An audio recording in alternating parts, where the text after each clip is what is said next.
Hello guys, terima kasih sudah klik video ini. Kalian pernah nggak sih diejek sama orang, misalnya diejek item, jelek, gendut, atau apa gitu? Kalau kalian diejek nih, apa yang biasanya kalian lakukan? Semoga kalian nggak sampai ngelakuin apa yang dilakukan pelaku kita di kasus kali ini ya. Suatu hari ada nih kumpulan orang rusun lagi minum-minum sambil ngobrol seperti biasanya. Seseorang dari kumpulan itu nggak sengaja noleh dan melihat sebuah jendela rusun yang terbuka. Jendela rusun itu bukan milik sembarang orang, tapi itu adalah jendela rusun milik seseorang yang udah lama nih dia menyimpan dendam. Dia adalah seorang ibu yang sehari-harinya kerja jadi ojek online. Dan di pagi harinya, ibu itu ditemukan sudah meninggal dunia cuy. Ini bukan kisah fiktif, ini adalah kisah nyata. Kisah tentang seorang pria di Cakung, Jakarta Timur yang ngebun-bun tetangganya sendiri karena sering diejek atau sering dibully. Dan kisah ini terjadi pada tahun 2019 dan pernah membuat satu Indonesia marah cuy. Untuk itu, jangan skip video ini, stay sampai akhir biar kalian nggak gagal paham. Siapkan cemilan dan selamat menonton. Seperti biasa, sebelum masuk ke kronologinya, kita kenalan dulu nih dengan orang-orang yang terlibat dalam kasus ini ya. Pertama, kita kenalan dengan korbannya dulu. Rieke Andrianti, atau biasa dipanggil Rieke. Dia adalah seorang perempuan berumur 43 tahun yang kerja sebagai driver ojek online dan pegawai travel umroh. Perempuan pekerja keras ini tinggal sendirian di sebuah rumah susun di Rusun Gria Tipar, Cakung, di Kelurahan Cakung Barat, Kecamatan Cakung, Jakarta Timur. Walaupun tinggal sendirian, Rieke mempunyai 2 orang anak yang tinggal bersama nenek mereka, dan itu masih di Kelurahan Cakung Barat. Kedua anak Rieke memilih tinggal nih sama nenek mereka, biar nenek mereka ada yang ngurusin. Oleh karena itu, jadilah Rieke ini tinggal sendirian di rumah susun itu.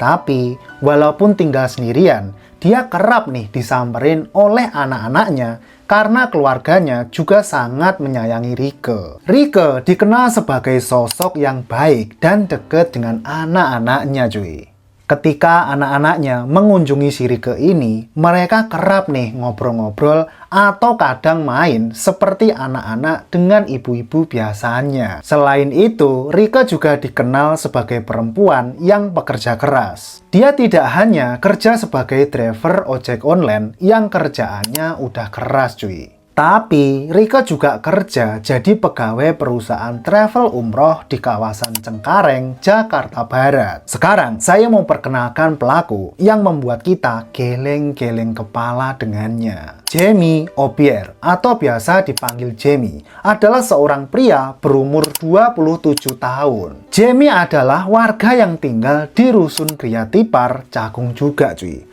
Hal ini menjadikan Jamie sebagai tetangganya Rieke. Sehari-harinya Jamie nih cuy, dia kerja serabutan atau kerjaannya nggak tetap dan nggak pasti gitu. Jadi kesehariannya Jamie ya kalau nggak nganggur ya dia bakal kerja di tempat orang gitu yang membutuhkan tenaga dia untuk sementara. Nggak ada berita yang ngasih tahu gimana Jamie ini di lingkungannya. Tapi saat kejadian naas ini terjadi, dia kabarnya lagi nongkrong nih sambil minum-minum sama temen-temennya di daerah rusun itu. Hal itu artinya Jamie ini bukan orang nolep cuy. Atau seenggaknya dia bisa bergaul gitulah ya.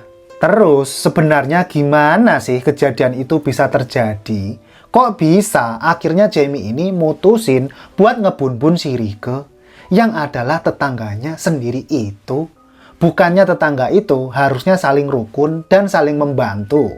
Oke cuy, langsung saja kita masuk ke kronologi lengkapnya. Yuk, cus! Kejadian ini bermula dari tahun 2017.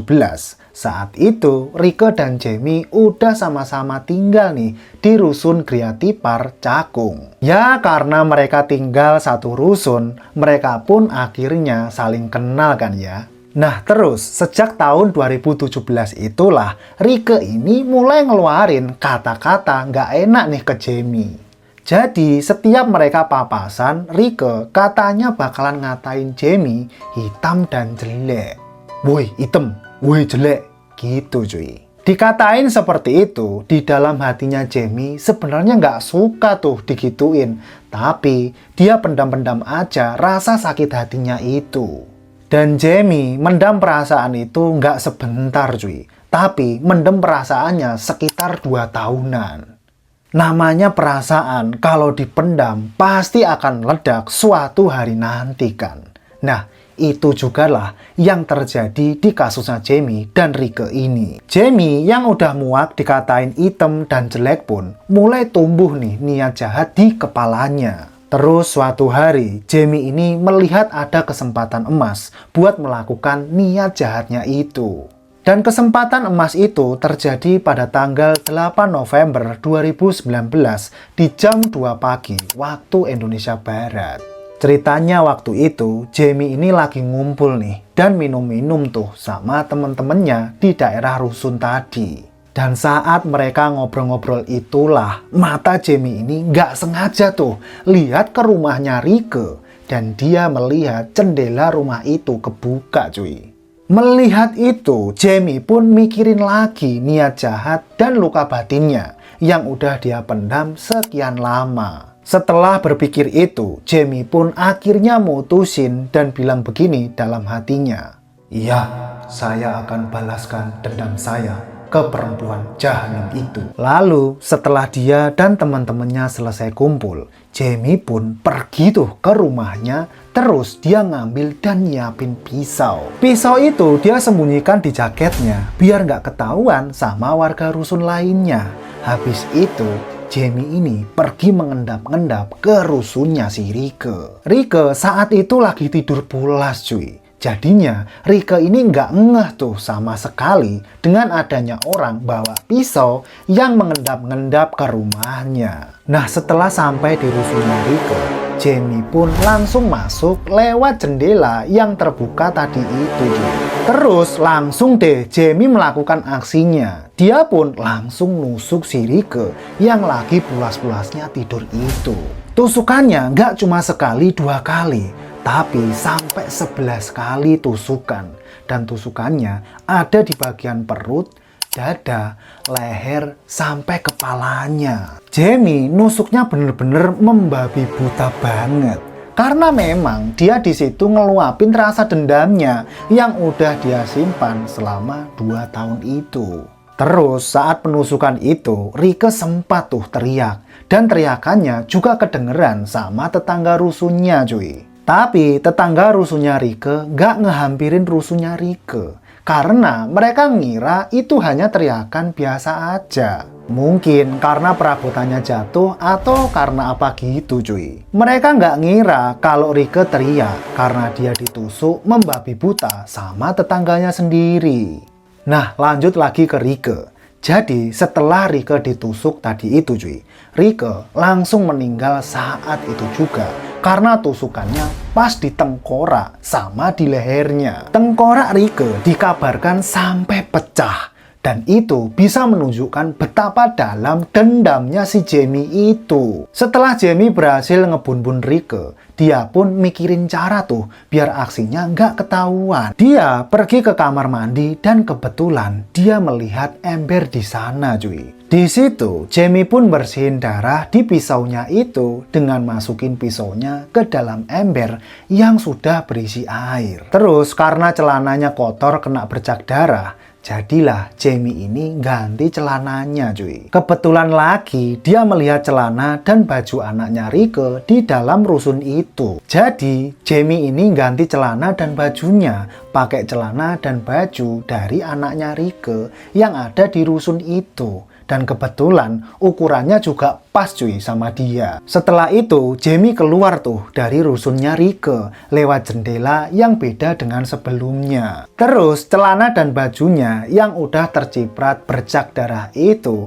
dia buang tuh ke selokan di sekitar daerah Cakung. Nah di malam harinya ada seorang tetangga Rieke bernama Iwan yang ngerasa curiga tuh dengan keadaan Rieke. Karena Rike ini nggak ada kabar sama sekali sejak pagi tadi. Dia pun menghubungi anak perempuannya Rike yang bernama Usama buat ngecek keadaannya Rike di rusunnya. Pengecekan itu mereka lakukan pada tanggal 8 November malam hari.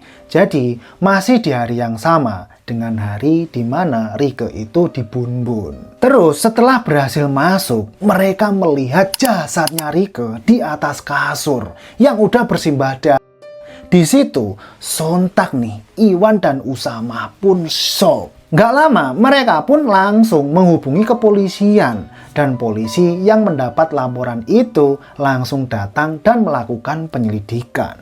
Di situ, pihak kepolisian berhasil mengumpulkan barang bukti yang membawa mereka buat menetapkan satu orang menjadi tersangka, yaitu Jamie, tetangga satu rusunnya si Rike. Karena hasil investigasi yang kuat adalah rekaman CCTV yang menampilkan dengan jelas sosok si Jamie cuy, yang mengendap-ngendap ke rusun Rike di hari itu. Di situ, pihak kepolisian pun langsung mencari keberadaannya Jamie. Dan ternyata Jamie juga udah berusaha kabur cuy dari daerah Cakung itu. Tapi berkat usaha kepolisian akhirnya Jamie pun berhasil ditangkap keesokan harinya juga.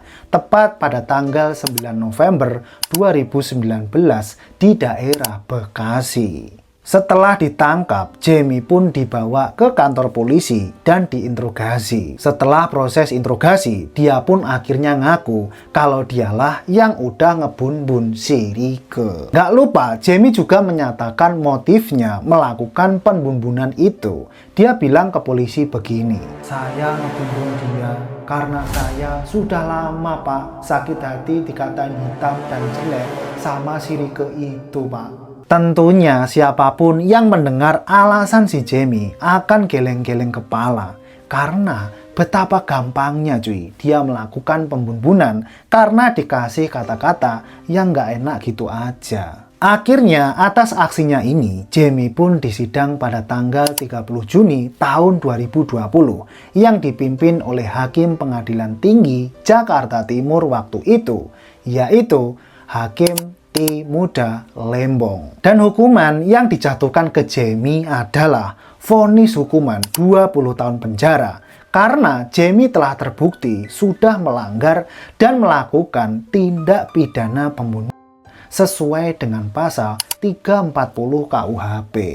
Sementara itu, almarhum Rike dimakamkan oleh pihak keluarganya pada tanggal 9 November 2019 di TPU Kober, Cakung, Jakarta Timur. Pihak keluarga yang hadir menyatakan kesedihan mereka yang mendalam atas kepergian Rike. Selain itu, kawan-kawan sesama ojek online Rike pun datang untuk menyampaikan belasungkawa mereka. Pada hari kematiannya Rike, meninggalkan jejak sebagai sosok perempuan ojek online yang pekerja keras dan ibu yang baik untuk kedua anaknya. Nah, begitulah akhir dari kasus pembunuhan seorang ibu ojek online yang dilakukan oleh tetangganya sendiri karena dia sering diejek. Dan pesan yang kita dapat dari kasus ini adalah jangan gampang terbawa emosi cuy kalau dikasih kata-kata jelek sama orang lain. Kalau kita nggak suka, bilang nggak suka cuy. Dan kalau orang itu masih ngejek kita, cukup anggaplah sebagai angin lalu. Janganlah menyimpan dendam, karena dendam yang terlalu lama disimpan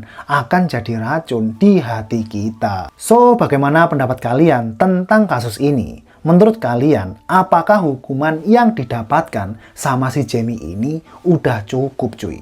Mengingat yang dibun-bun itu adalah seorang ibu dari 2 orang anak yang masih membutuhkan kasih sayang dari seorang ibunya. Tulis pendapat kalian di kolom komentar ya. Kita diskusikan di bawah seperti biasanya. Terima kasih sudah menonton video ini sampai akhir. Jangan lupa subscribe, like, dan share video ini biar kalian tahu kalau kita upload kasus-kasus terbaru. Oke cuy, sampai ketemu lagi di kasus selanjutnya. Bye-bye.